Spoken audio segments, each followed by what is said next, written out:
I just want to start off by saying, if you want an answer at the end, prepare to be disappointed. There just isn't one.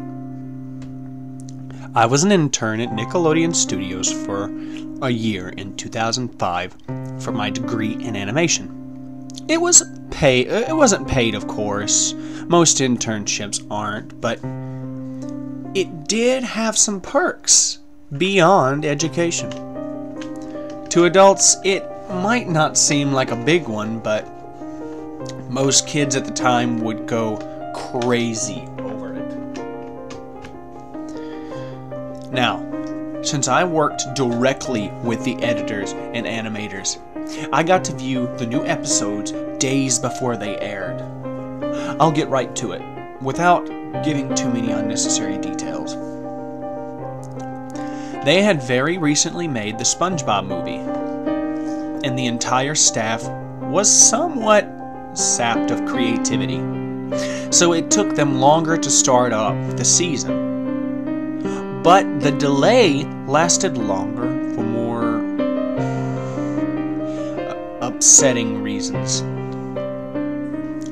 See, there was a problem with the Series 4 premiere that set everyone and everything back for several months.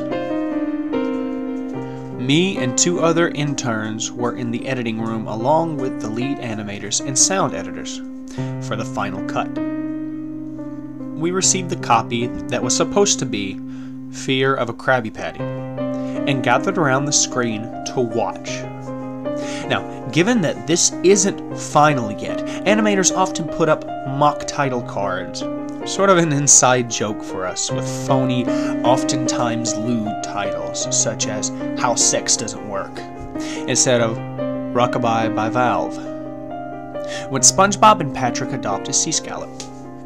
Nothing particularly funny, but work-related chuckles, so when we saw the title card, Squidwards Suicide, we didn't think of it more than a morbid joke.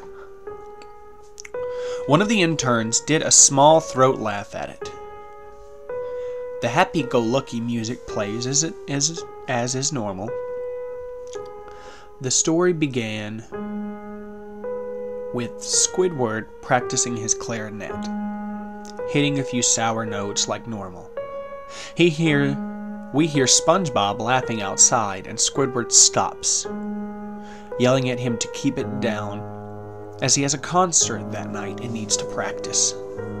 SpongeBob says okay and goes to see Sandy with Patrick. The bubble splash screen comes up, and we see the ending of Squidward's concert. This is when things began to seem off. While playing, a few frames repeat themselves, but the sound doesn't. At this point, sound is synced up with animation, so yes, that's not uncommon. That's not common. But when he stops playing, the sound finishes as if the skip never happened. There's a slight murmuring in the crowd before they begin to boo him. Not normal cartoon booing that is common in the show, but you could very clearly hear malice in it. Squidward's in full frame and looks visibly afraid. The shot goes to the crowd with SpongeBob in center frame. He too is booing, very much unlike him. That isn't the oddest thing, though. What is odd is everyone had hyper-realistic eyes. Very detailed. Clearly not shots of real people's eyes, but something a bit more real than CGI. The pupils were red. Some of us looked at each other, obviously confused, but since we weren't the writers, we didn't question its appeal to children yet. The shot goes to Squidward sitting on the edge of his bed, looking very forlorn. The view out of his porthole window is of a night sky, so it isn't very long after the concert. The unsettling part is at this point there is no sound. Literally no sound. Not even the feedback from the speakers in the room. It's as if the speakers were turned off, though their status showed them working perfectly. He just sat there, blinking in silence for about 30 seconds. Then he started to sob softly. He put his hands, tentacles, over his eyes and cried quietly for a full minute more. All the while, a sound in the background very slowly growing from nothing to barely audible. It sounded like a slight breeze through a forest. The screen slowly begins to zoom in on his face. By slow, I mean it's only noticeable if you look at it 10 seconds apart, side by side. His sobbing gets louder, more full of hurt and anger. The screen then twitches a bit, as if it twists in on itself. For a split second, then back to normal. The wind through the trees sound gets slowly louder and more severe, as if a storm is brewing somewhere. The eerie part is this sound, and Squidward's sobbing, sounded real, as if the sound wasn't coming from speakers, but as if the speakers were holes the sound was coming through from the other side. As good a sound as the studio likes to have, they don't purchase equipment to be that good, to produce sound of that quality. Below the sound of the wind and sobbing, very faint, something sounded like laughing. It came at odd intervals and never lasted more than a second, so you had a hard time pinning it. We watched the show twice, so pardon me if things sound too specific, but I've had time to think about them. After 30 seconds of this, the screen blurred and twitched violently, and something flashed over the screen, as if a single frame was replaced. The lead animation editor paused and rewound frame by frame. What we saw was horrible. It was a still photo of a dead child. He couldn't have been more than 6. The face was mangled and bloody. One eye dangling over his upturned face popped. He was naked down to his underwear. His stomach crudely cut open, and his entrails laying beside him. He was laying on some pavement that was probably a road. The most upsetting part was that there was a shadow of the photographer.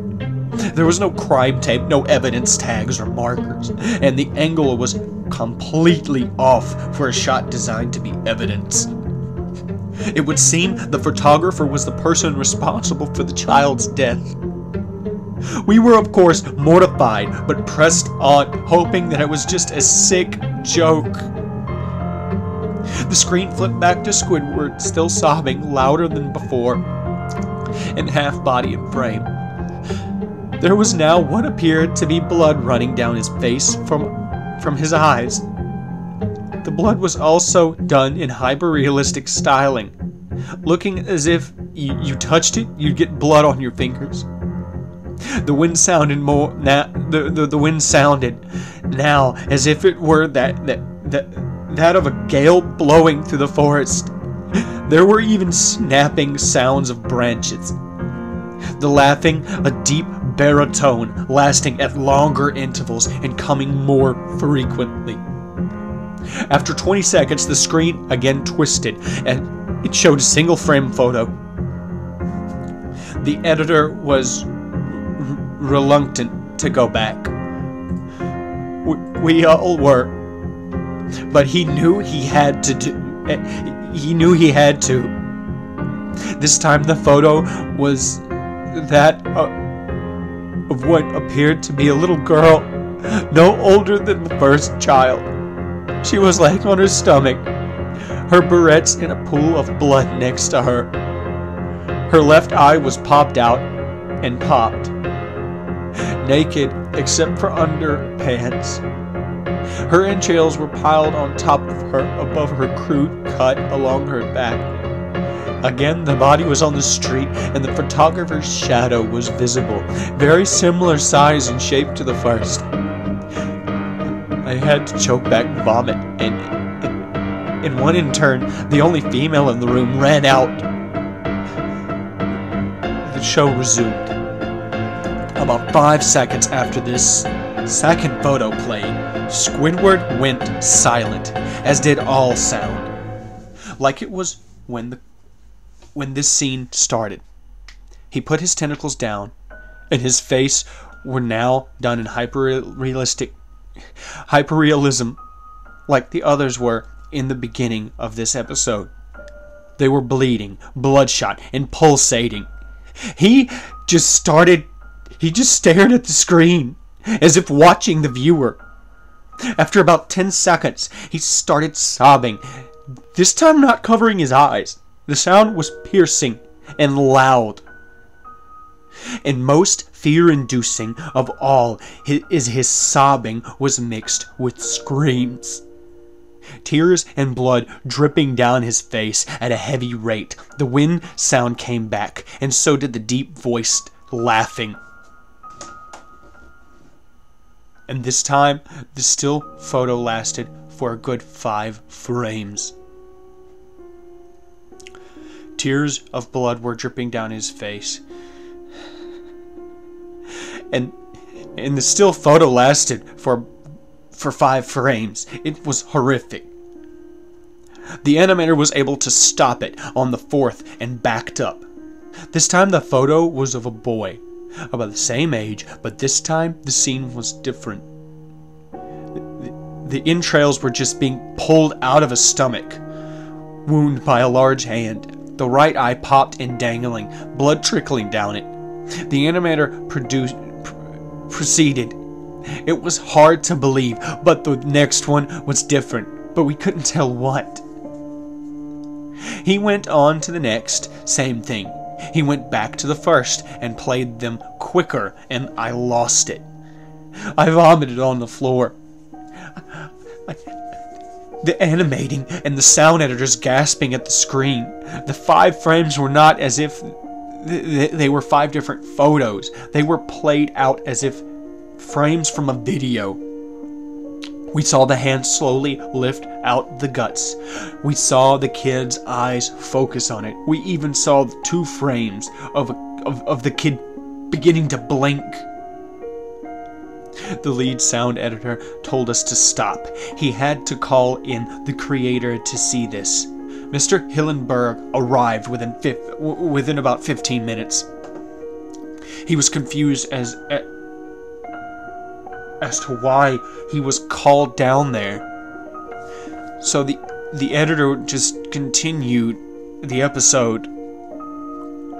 Once the few frames were shown, all screaming and all sound again stopped. Squidward was just staring at the viewer, full frame of the face, for about 3 seconds. The shot quickly panned out, and that deep voice said, "Do it!" And we saw Squidward's hands. A shotgun. He immediately put the gun in his mouth and pulls the trigger. Realistic blood and brain matter splatters the wall behind him and his bed, and he flies back with the force. The last 5 seconds of the episode show his body on the bed, on his side, one eye dangling, and what's left of his head above the floor, staring blankly at it. Then the episode ends. Mr. Hillenberg is obviously angry at this. He demanded to know what the fuck was going on. Most people left the room at this point, so it was just a handful of us watching it again. Viewing the episode twice only served to imprint the entirety of it in my mind, because it caused me horrible nightmares. I'm sorry I stayed. The only theory we could think of was the file. The file was edited by someone in the chain, from drawing studio to here. The CTO was called in to analyze when it happened. The analysis of the file did show it was edited over by new material. However, the timestamp of it was mere 24 seconds before we began viewing it. All equipment involved was examined for foreign software and hardware, as well as glitches, as if the timestamp may have glitched and showed the wrong time, but everything checked out fine. We don't know what happened, and to this day, nobody does. There was an investigation due to the nature of the photos, but nothing came of it.